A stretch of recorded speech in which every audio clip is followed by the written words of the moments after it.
उभारू, मशीन आणि खुर्च्या विकत आणू। दिशा सायलेंट प्रकरणावरून लक्ष वळवण्यासाठी तुम्ही सावंत यांच्या मोबाईल क्रमांकावर फोन करून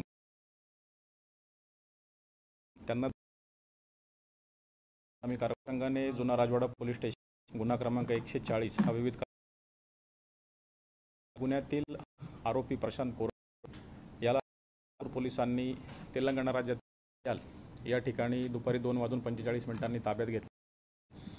सदर पाहिजे आरोपीला दाखल झाल्यापासून तो फरार होता। त्याचा नागपूर, इंदोर, मुंबई, चंद्रपूर ही विविध पथकं ही गठीत केलेली होती। सदर आरोपीचा जामीन हा कोल्हापूर न्यायालयाने अटकपूर्व जामीन फेटाळलेला होता आणि त्या अनुषंगाने सदर न्यायालयामध्ये अटकपूर्व जामीन मिळण्यासाठी होता। जी सुनावणी आठवड्यात न्यायालयात झाली। ते खुलासा देण्यास न्यायालयाने त्याला नकार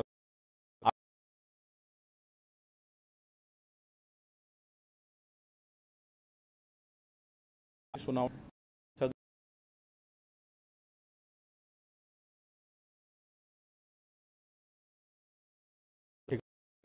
कोल्हापूर पोलिसांचं पथक आता या आरोपीला घेऊन 12-13 तास कोल्हापूरला येण्यासाठी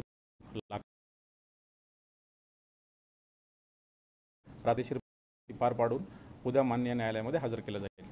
तर तेलंगणामध्ये असले कशा पद्धतीने बऱ्याच पोलीस दल करत होते। राजस्थान पथक स्थानिक गुन्हे पथक गठीत केलेली होती, जी बरीचशी माहिती मिळत होती।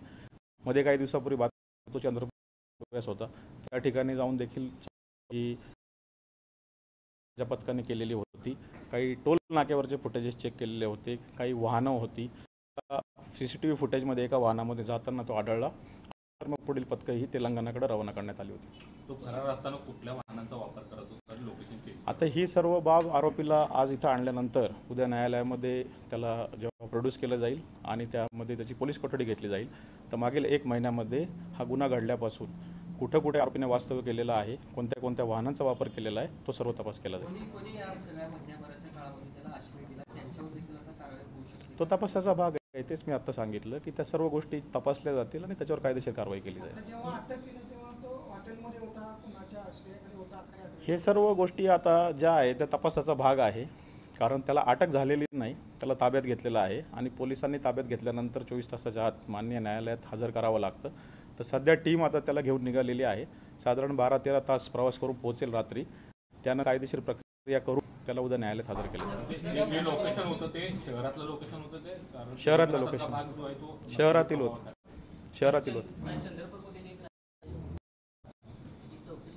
100% चौकशी होईल। आता आरोपीला ज्यावेळेस कोल्हापूरमध्ये घेऊन आणतील, तपास गेलेलं होतं, अटक केल्यानंतर जेव्हा पोलीस कोठडी मिळेल त्यामध्ये या सर्व गोष्टी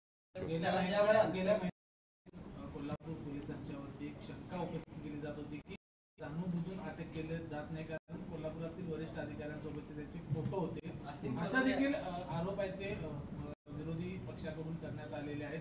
काय नेमकं याच्यामध्ये? नाही, त्याच्यामध्ये त्याला कोणी पाठीशी काढण्याचा प्रश्न उद्भवत नाही पोलीस दलातर्फे, कारण आरोपीला ॲड इंटरिम रिलीफ कोर्टाने मिळाल्यानंतर तो ॲड इंटरिम रिलीफ त्याला मिळू नये यासाठी कोल्हापूर पोलिसांनीच माननीय उच्च न्यायालयात घेतली होती। त्यावेळेस सदर प्रकरण तपासावं असे देखील निर्देश माननीय उच्च न्यायालयाने दिलेले होते।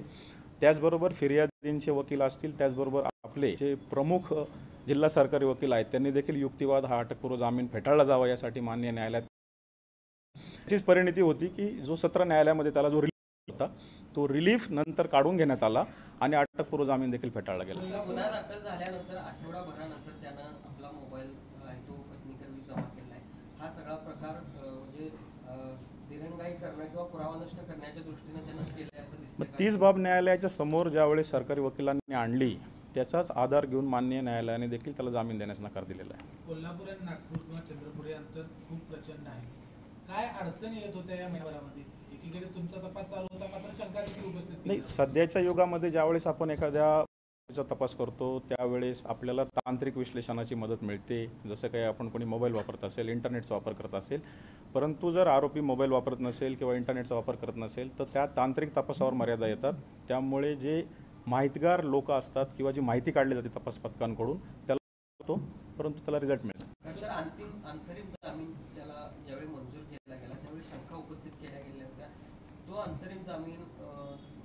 येत असताना तुम्हाला किंवा सरकारी पक्षाला याचं म्हणणं इथं गेलं नव्हतं का, काय नक्की? माननीय न्यायालयामध्ये ज्यावेळेस आरोपीने अटकपूर्व जामिनासाठी अर्ज केला होता त्यावेळेस तो अर्ज दाखल केल्यानंतर न्यायालयाने दिलेला होता आणि अटकपूर्व जामिनावर सुनावणी ठेवली होती. त्यावेळेस पोलिसांचं म्हणणं ऐकण्याची तजवीज ठेवली होती, परंतु त्याला विरोध म्हणून आम्ही हायकोर्टमध्ये अपील केलेलं होतं आणि मग माननीय न्यायालयाने उच्च न्यायालयाने देखील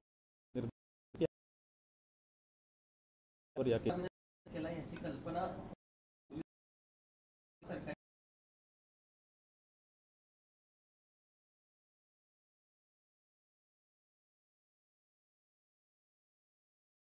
मागवतो. कशा पद्धतीने तो चकवा देऊ शकतोय असं वाटतं? कारण 1 महिना तरी आता तो तपासाचा भाग आहे. सर या सगळ्या गोष्टीवरती तुम्ही एका बाजूला तपासत असताना दुसऱ्या बाजूला मुख्यमंत्री म्हणून सांगत होते की कुठेही लपला तरी त्याला अटक करू. मुख्यमंत्र्यांचं मॉनिटरिंग सुरू होतं का? आता ज्यावेळी पहिला तुम्ही सांगितलं की अटक केली त्यावेळीची रिएक्शन काय? नाही, मुख्यमंत्री आहे की महापुरुषांची बदनामी करणाऱ्या व्यक्तीला कोणीही पाठीशी घालू नये आणि असेल किंवा प्रशासन असेल ते देखील पाठीशी घालणार नाही. त्यामुळे जो युक्तिवाद मान्य सत्र न्यायालयात केला गेला, उच्च न्यायालयामध्ये केला गेला आणि आज देखील सुनावणी होती, मागच्या आठवड्यात देखील सुनावणी पार पडली, देखील विरोध हा संबंधित तपासी अधिकारी किंवा कोल्हापूर पोलीस दलातर्फे करण्यात आलेला आहे याच्या अटकपूर्व जामीन. विरोधी पक्षाकडून असंही म्हटलं जातं की याला कोल्हापूर पोलिसांनी पकडलं नाही तर त्याने स्वतःहून सरेंडर झालाय. काय खरं आहे? आता मी प्रशासकीय अधिकारी म्हणून कोण काय बोलतो त्याच्यावर प्रतिक्रिया देणं योग्य ठरणार नाही. आम्ही जो तपास करतोय तो समोर येईल. पकडलं का तो सरेंडर झाला स्वतः? त्याला पकडलेला आहे. सर, जिल्हा सत्र न्यायालयामध्ये ज्यावेळी दुसरी सुनावणी या संदर्भातली झाली त्यावेळी त्याचा जामीन रद्द करण्यासाठी जो पोलिसांकडून अर्ज केला गेला होता तो कायद्याच्या तरतुदीत नसलेला किंवा तो कालबाह्य असलेला अर्ज तो दाखल केला गेला. न्यायालयाने अटकपूर्व जामीन नामंजूर कसं केलं? सांगितलं अर्ज नामंजूर कसं केला कोर्टाने त्याचा अटकपूर्व? त्याला आता ताब्यात घेतलं त्यावेळेला कोणत्या परिस्थितीत होता? मंचरियाल रेल्वे स्टेशन जवळील परिसरामध्ये त्याला ताब्यात घेण्यात आलेलं आहे. त्यानंतर मंचरियालमधील पोलीस स्टेशनला त्या बाबतीची नोंद घेऊन त्याच्या कुटुंबियांना माहिती देण्यात आलेली आहे आणि पथक रवाना झालेलं आहे, कारण 24 तासामध्ये त्याला न्यायालयात हजर करणं आवश्यक आहे. आपल्याकडे जे मोबाईल सबमिट करण्यात आला होता त्याचा डेटा डिलीट करण्यात आला होता, तो डेटा रिकव्हर करण्यामध्ये तो डेटा जो मोबाईल त्यांनी नागपूर पोलिसांकडे पत्नी करवी सबमिट केला होता तो नागपूर पोलिसांनी नंतर राजवाडा पोलीस स्टेशनला हँडओव्हर केलेला आहे. तो मोबाईल आता फॉरेन्सिक लॅबकडे तात्काळ पाठवण्यात आलेला आहे. आता त्याचा अहवाल अप्राप्त आहे, तो अहवाल आल्यानंतर सगळी क्लिअर होते.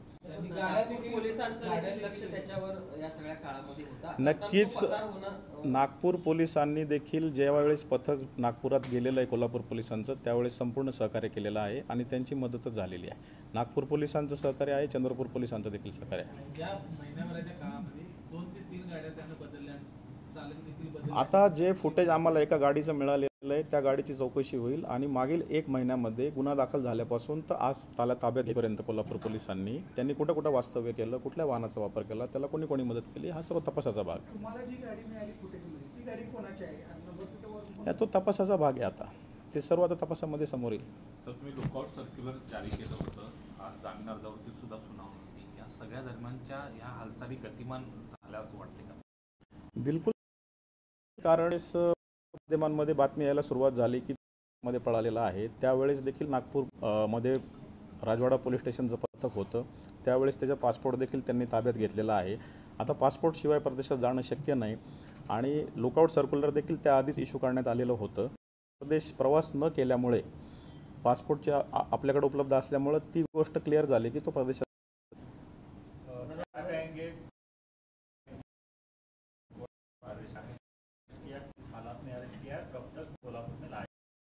आज दोपहर को